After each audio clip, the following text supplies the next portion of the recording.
Hello मित्रांनो, स्वागत आहे तुमच्या एका नवीन व्हिडिओमध्ये. मित्रांनो, आपण कायम गोल्डमध्ये काम करतो.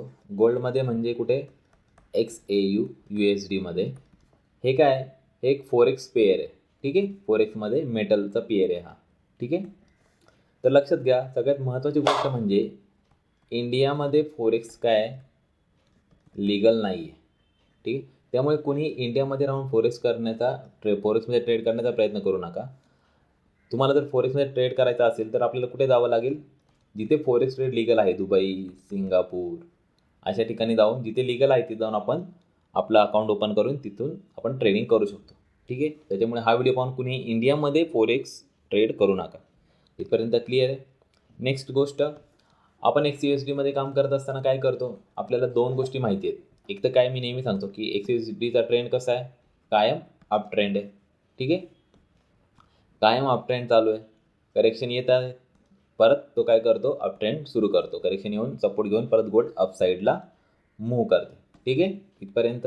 आता अप ट्रेंड असल्यामुळे आपण काय करतो, नेहमी बाय साईड पोझिशन ओपन करतो. आपण कधीही सेल साईड जात नाही. ठीक आहे, ओके. दुसरी महत्त्वाची गोष्ट म्हणजे आत्तापर्यंत हिस्टोरिकल व्ह्यू पाहिल्यावर एक लक्षात आलं की बाबा गोल्ड ॲव्हरेज 30% करेक्शन करू शकतं. म्हणजे आपल्याला एकतर माहिती की याचा ट्रेंड अप ट्रेंड आहे आणि हा किती करेक्शन करू शकतो, तर 30% करेक्शन करू शकतो. त्यामुळे आपण एक तर बाय साईडचे पोझिशन ओपन करतो आणि करेक्शनसुद्धा आपल्याला किती करणार हे माहिती आहे. त्यामुळे आपण इथे SLसुद्धा लावत नाही. आपण काय करतो, इथे ॲव्हरेजिंग स्ट्रॅटर्जीचा यूज करतो. आपण काय करतो, यूज करतो. लक्षात घ्या. आता हे सर्व एकदम सोपे मित्रांनो, सोप्या पद्धतीने शिकवत आहे. लक्षात घ्या. आता हे सर्व शिकत असताना पहिली गोष्ट एक लक्षात घ्या की हे सर्व मी तुम्हाला जे शिकवतोय एज्युकेशनल पर्पजसाठी शिकवतोय. कुणी हे पाहून आपले ट्रेड घेऊ नये, कारण की हे ट्रेड काय आहेत, होऊन गेलेले आहेत. त्यामुळे हे पाहून कुणीही ट्रेड घेऊ नका.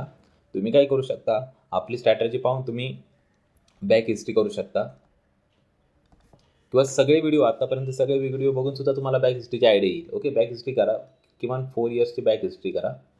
ठीक आहे, त्याचे रिझल्ट बघा. हे जर तुम्हाला रिझल्ट चांगले आले तर तुम्ही काय करा, एखादं फंडेड अकाउंट ओपन करू शकता डेमोचं, किंवा साधारण डेमो अकाउंट ओपन करू शकता. ते 3 महिने रन करा, त्याचे रिझल्ट बघा या स्ट्रॅटर्जीप्रमाणे. ओके, त्याचे रिझल्ट चांगले आले तर तुमच्या फायनान्शियल ॲडवायझरबरोबर बोलून घ्या. ओके, त्यांच्याशी बोलून त्यांना ही स्ट्रॅटर्जी सांगा. त्यांनी जर तुम्हाला सांगितलं की हा तुम्ही हे करू शकता कंटिन्यू, तर तुम्ही कंटिन्यू करा. ओके, ते पण लीगल पद्धतीने करा. इथपर्यंत क्लिअर. चला फास्टमध्ये आपले रूल समजून घेऊयात. मित्रांनो, रूल काय अवघड नाही, नेहमीच आहे. रोज मी एकच गोष्ट सांगतोय, कारण की मी एकच गोष्ट करतो म्हटलं, मी एकच गोष्ट सांगणार. ठीक आहे, XUSD चार्ट पाहायचा, कुठेही पाहू शकता तुम्ही. तुम्हाला जिथे योग्य वाटतं तिथे पहा तुम्ही. ट्रेडिंग व्यू आहे MT4 MT5, जिथे तुम्हाला वेब ट्रेडिंग व्यवस्थित दिसतं तिथे पाहू शकता. दुसरी गोष्ट, आपली टाईम फ्रेम काय आहे, तर 1 तासाची आहे. 1 आवरची आपली टाईम फ्रेम आहे. तिसरी गोष्ट, आपण एक इंडिकेटर लावतो. यासाठी एक इंडिकेटर लावतो 9 EMA. ओके.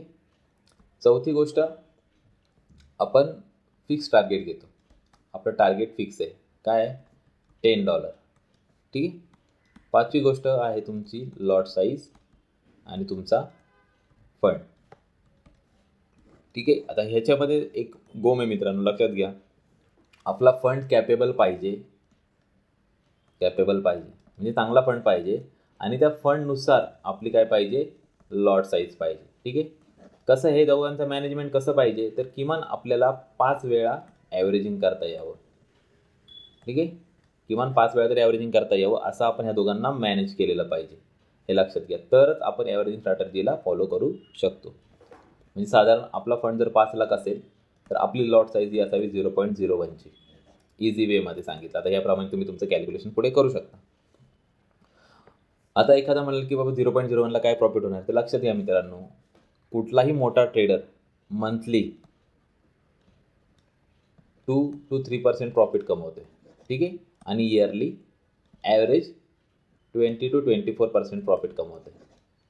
ओके, एवढंच आपलं टार्गेट असायला हवं. हे म्हणजे असं ड्रास्टिक टार्गेट काही ठेवू नका की मला प्रत्येक वर्षाला डबल झालं पाहिजे, इन्कम डबल व्हायला पाहिजे, असं काही नसतं.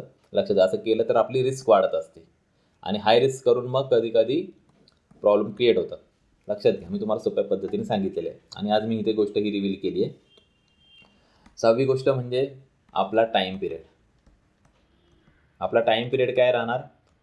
सकाळी 11:30 ते रात्री 12:30 हा आपला काय आहे? टाईम पिरियड आहे. म्हणजे याच टायमिंगमध्ये आपल्याला ट्रेड मिळाला तर आपण ट्रेड करणार, अन्यथा आपण नाही करणार. ओके. 7वी गोष्ट म्हणजे डिसिप्लिनमध्ये राहायचं आहे अँड कन्सिस्टन्सी. डिसिप्लिन म्हणजे काय? आता सांगितलं मी तुम्हाला की सकाळी 11:30 ते रात्री 12:30 मध्येच ट्रेड करायचा. फिक्स टार्गेट घ्यायचं, 1 आवरतीच कॅन्डल फ्रेम वर ट्रेड करायचा. ठीक आहे. आणि आपला फंड आणि आपली लॉट साईज ही व्यवस्थित मॅनेज पाहिजे, तरच आपण सक्सेसफुली प्रॉफिटेबल होऊ शकतो. ठीक आहे. आता हे सगळं केल्यानंतर आपल्याला एक लक्षात घ्या, साधारण महिन्याला 10 ते 12 ट्रेड इझी मिळतात. आता जर तुम्ही जूनचं पण बघितलं तर तुम्ही बघू शकता 10 ते 12 ट्रेड झालेले आहेत आणि त्यातले 7 to 8 ट्रेड हे लगेच आपल्याला टार्गेट देतात. ओके.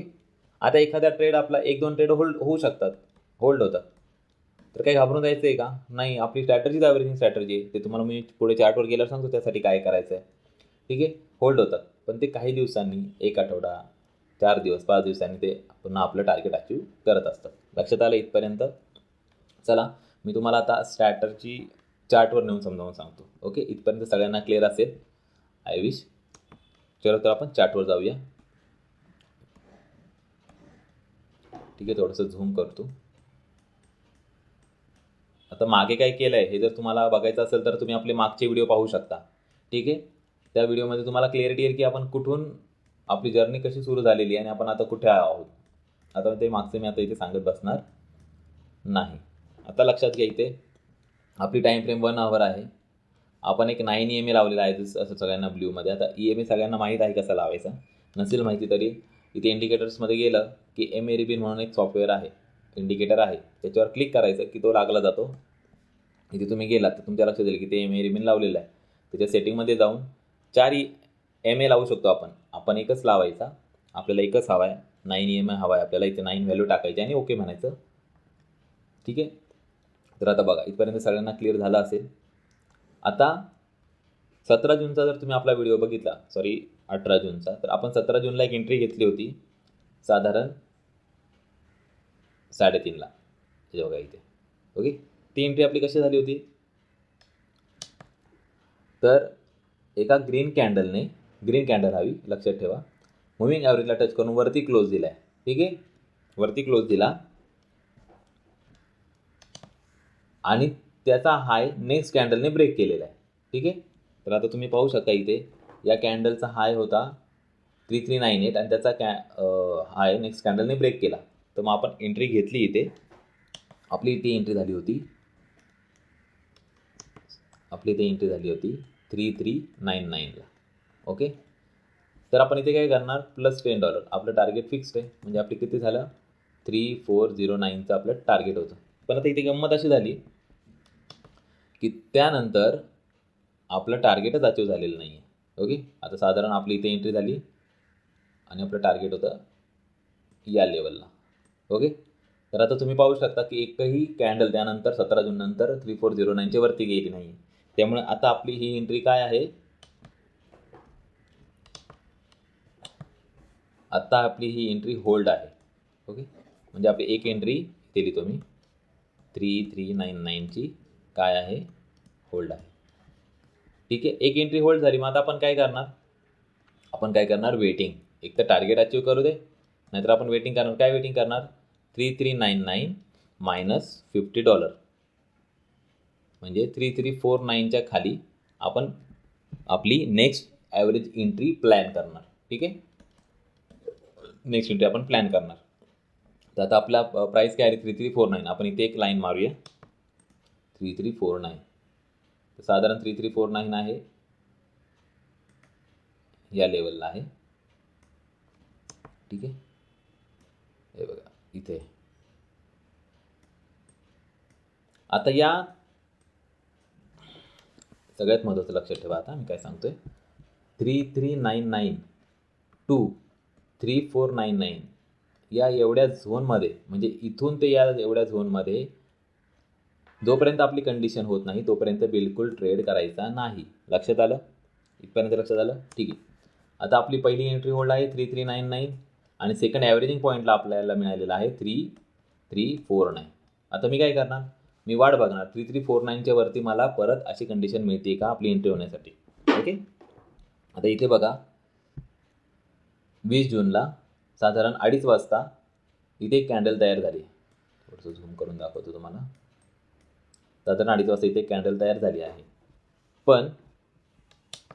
पण या कॅन्डलचा हाय नेक्स्ट कॅन्डलने ब्रेक केलेला नाही, त्यामुळे आपण इथे एंट्री घेतली नाही. इथे लक्षात आलं? परत साधारण किती 8:30 वाजता 6:30 वाजता आपल्याला परत एक ग्रीन कॅन्डल मिळाली आहे. पुन्हा एक आपल्याला ग्रीन कॅन्डल मिळाली आहे. पण ह्या कॅन्डलचा हाय जो आहे तो आहे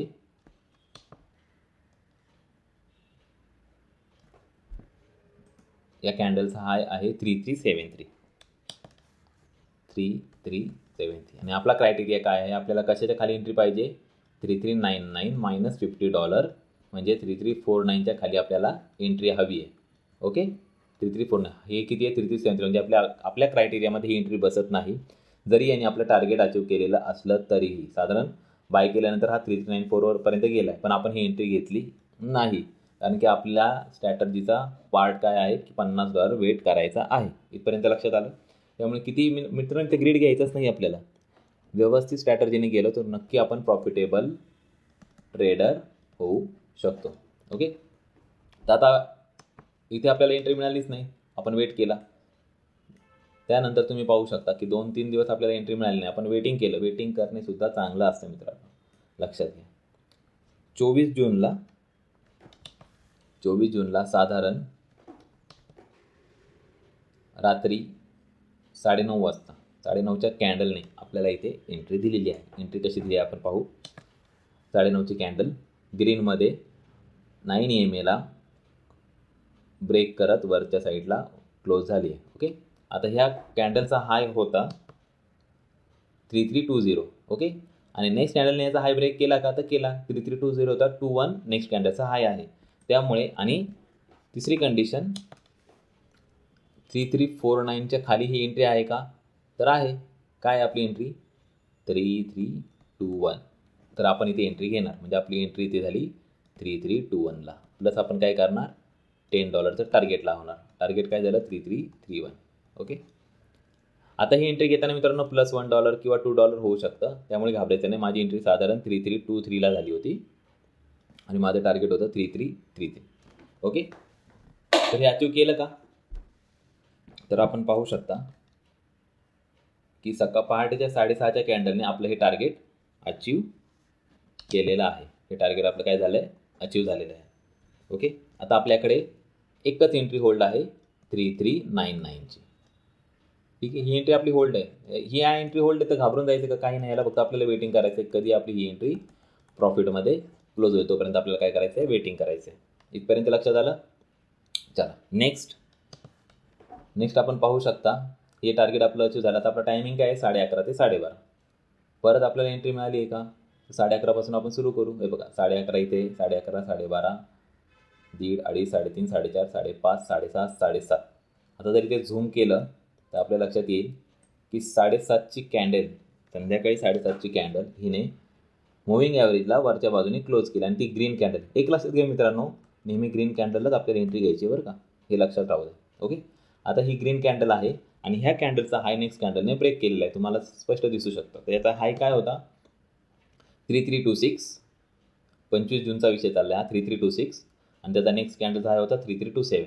म्हणजे आपली एंट्री कुठे झाली, साधारण 3327ला. आपली एंट्री झाली 3327ला.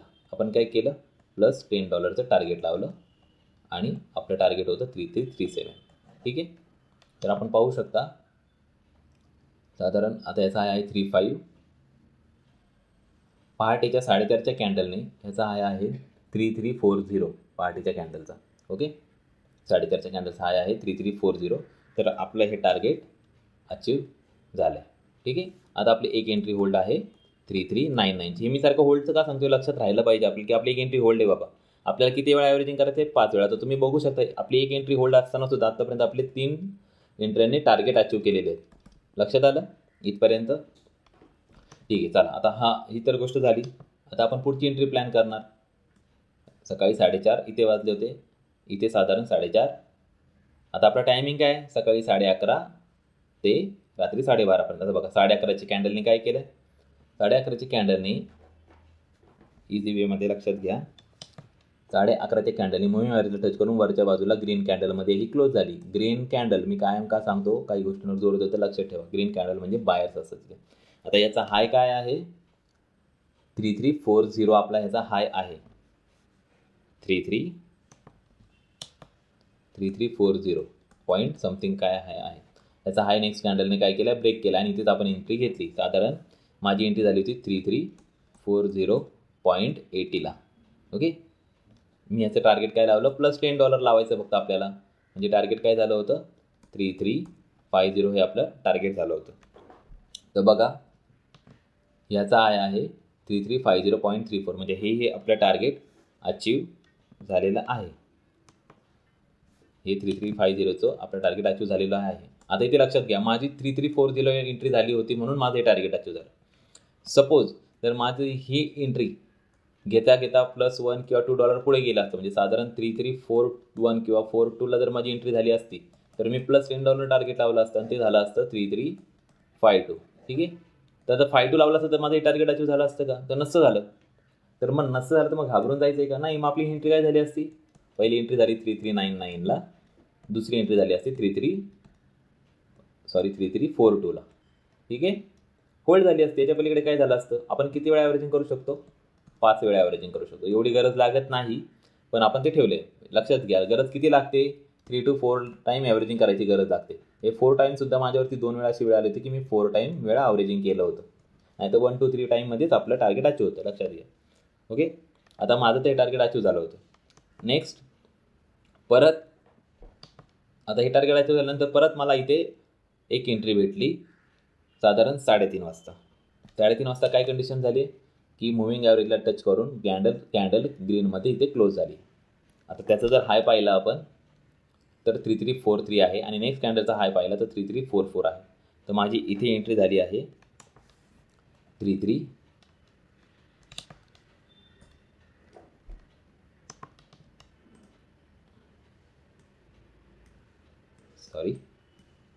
ओके, इथे होतो आपण. याचा हाय आहे 3343 आणि नेक्स्ट कॅन्डलने त्याचा हाय ब्रेक केला आहे 3344ला. तर माझी इथे सेकंड एंट्री झालेली आहे 3344. ओके, त्यानंतर गोल्डची प्राईस खाली गेलेली आहे, तुम्ही पाहू शकता. ओके, तर माझं हे टार्गेट अचीव झालेलं नाही. +$10 जर टार्गेट केलं तर आपलं टार्गेट होतं 3354. ओके, त्यामुळे आता आपल्याकडे किती एंट्री होल्ड आहेत? एक एंट्री आहे 3399ला आणि दुसरी एंट्री आहे 3354ला. मित्रांनो, थोड्या दिवसात तुम्ही बघू शकता की ह्या दोन्ही एंट्र्या आपलं टार्गेट अचीव केलेलं असणार. खाली येऊन असं टार्गेट अचीव केलेलं असणार. बरं, ह्या दोन्ही एंट्र्या होल्ड झाल्या म्हणून घाबरायचं आहे का? नाही. आपण काय करायचं आता? वेटिंग. आता मी वेटिंग काय करणार? 3344ला माझी एंट्री अडकली आहे, तर मी काय करणार? -$50. म्हणजे साधारण किती येतं ते? 3294च्या खाली मी माझ्या एंट्रीचा काय करणार? प्लॅन करणार. ओके, आता 3294 कुठे आहे? तिथे आपण एक लाईन मारू. हे बघा, एक्झॅक्ट प्राईस आता इथेच खेळते 3294ला. आता बघू शकता तुम्ही किती वाजले? साधारण 11:15 झालेले आहेत. तर आता आपल्याला इथे कुठे एंट्री भेटली? लक्षात घ्या, एंट्री घेता +4 किंवा -$4-5 होऊ शकतं, तेवढं चालेल. पण जास्त ड्रास्टिकली वरती एंट्री घेऊ नका. हा मुव्हिंग ॲव्हरेज जास्त खाली आला पाहिजे. इथे परत अशी एखादी कॅन्डल क्लोज झाली पाहिजे ग्रीनमध्ये आणि त्या ग्रीन कॅन्डलचा हाय नेक्स्ट कॅन्डलने ब्रेक केला पाहिजे, तर आपली इथे एंट्री होईल. पण साधारण एंट्री 3394च्या खाली 3294च्या खालीच एंट्री घेण्याचा प्लॅन करायचा. ओके, जर 3298 असेल तर इथपर्यंत चालेल, पण अगदीच 3301, 02, 05ला एंट्री होत असेल तर घेऊ नये. लक्षात आलं? $4-5 इकडे तिकडे चालू शकतं. तर आता तुम्हाला लक्षात आलं असेल याच्यामध्ये आज आपल्याला काय कळालं की एकतर आपल्या होल्ड एंट्र्या पण आहेत आणि आपल्याला टार्गेट अचीव झालेल्या पण एंट्री इथे तुम्हाला दिसलेल्या आहेत. आता आपल्या 2 एंट्री अशा आहेत की त्या होल्ड आहेत. ओके, म्हणजे 2 वेळा आपलं ॲव्हरेजिंग झालेलं आहे ते काय आहे, होल्डमध्ये आहे. ठीक आहे.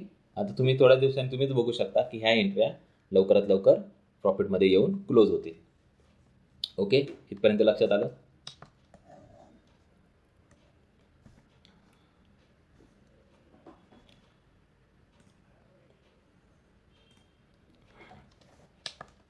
ओके, तर आता लक्षात घ्या मित्रांनो, हे सर्व फॉलो करत असताना मी तुम्हाला सांगितलं की आपला फंड हा कॅपेबल असला पाहिजे.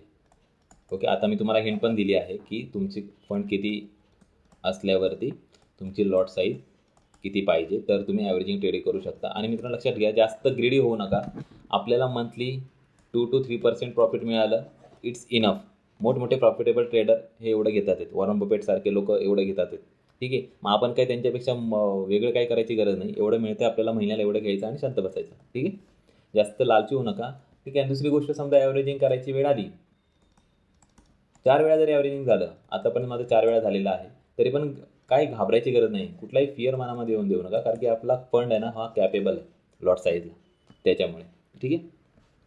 आता याच्यामध्ये तुम्हाला सगळ्यात महत्त्वाचं म्हणजे तुमची सायकॉलॉजी एकदम परफेक्ट व्हायला पाहिजे, म्हणजे स्ट्रॉंग व्हायला पाहिजे. हे करण्यासाठी मित्रांनो तुम्ही एक करू शकता, मी पर्सनली तुम्हाला ही स्ट्रॅटर्जी शिकू शकतो. ठीक आहे. बरं, ह्या स्ट्रॅटर्जी शिकू शकतो म्हणजे इथे काही सिक्रेट वगैरे नाही आहे. मी तुम्हाला जे सांगितलं तेच सिक्रेट आहे. ठीक आहे. फक्त मी काय करणार, तुम्हाला ही पर्सनली शिकवताना तुमची सायकॉलॉजी स्ट्रॉंग करणार, तुम्हाला डिसिप्लिन फॉलो करायला लावणार, आणि जेव्हा कधी एंट्रीची कंडिशन होईल त्यावेळेस मी तुम्हाला एक अलर्ट देणार. ठीक आहे. हे सगळं करण्यासाठी मित्रांनो मी तुम्हाला एक नॉमिनल फीस तुम्हाला चार्ज करणार आहे. ते एकदम नॉमिनल असणार आहे, त्याच्याबद्दल काही एवढी शंका घेऊ नका. लक्षात घ्या, तुमची सायकॉलॉजी ऑलरेडी स्ट्रॉंग असेल, तुम्ही डिसिप्लिनमध्ये असेल, तर हे करण्याची काहीच गरज नाही आहे. ठीक आहे. ज्याला कुणालाच वाटत असेल की मी पर्सनली शिकवावं, तर खाली डिस्क्रिप्शनमध्ये फॉर्म दिला आहे, तो सबमिट करून तुम्ही मला कॉन्टॅक्ट करू शकता. दुसरी गोष्ट लक्षात घ्या, कंटिन्युअस आपले टार्गेट अचीव्ह व्हायला लागले, कंटिन्युअस होत राहतात कधी कधी 1, 2, 3, 4, तर कुठेही स्ट्रॅटर्जी ब्रेक करायची नाही. म्हणजे लालच येतं आपल्याला, लालच आलं की आपण होतं की नाही का, कुठेही एंट्री घेतली आहे त्याला कुठेही प्रॉफिट होतं आहे आपल्याला, तर तसं करायचं नाही. किंवा तर समजा कंटिन्युअस ॲव्हरेजिंग व्हायला लागलं, तर आपला फंड तेवढा कॅपेबल आहे ॲव्हरेज करण्यासाठी, त्याच्यामुळे कुठेही फिअर येऊन द्यायचा नाही. या दोन्ही गोष्टी अवॉइड करायच्या. ठीक आहे. तर तुमची सायकॉलॉजी काय होईल, स्ट्रॉंग होईल. ठीक आहे मित्रांनो, चला इथपर्यंत तुम्हाला कळलं असेल असं मी समजतो. तुम्हाला काहीही प्रश्न असतील तर मला खाली कमेंट बॉक्समध्ये विचारा. तुमचे क्वेश्चन असतील, तुम्हाला काही कळलं असेल तेही विचारा. व्हिडिओ कसा वाटला तेही सांगा. तुमचे काही सजेशन्स असतील तेही मला कमेंट बॉक्समध्ये विचारा. त्याच्यावरती नक्कीच मी विचार करेन, तुम्हाला उत्तर देईल. ठीक आहे. भेटूया नेक्स्ट व्हिडिओमध्ये. तोपर्यंत bye bye. Thank you so much.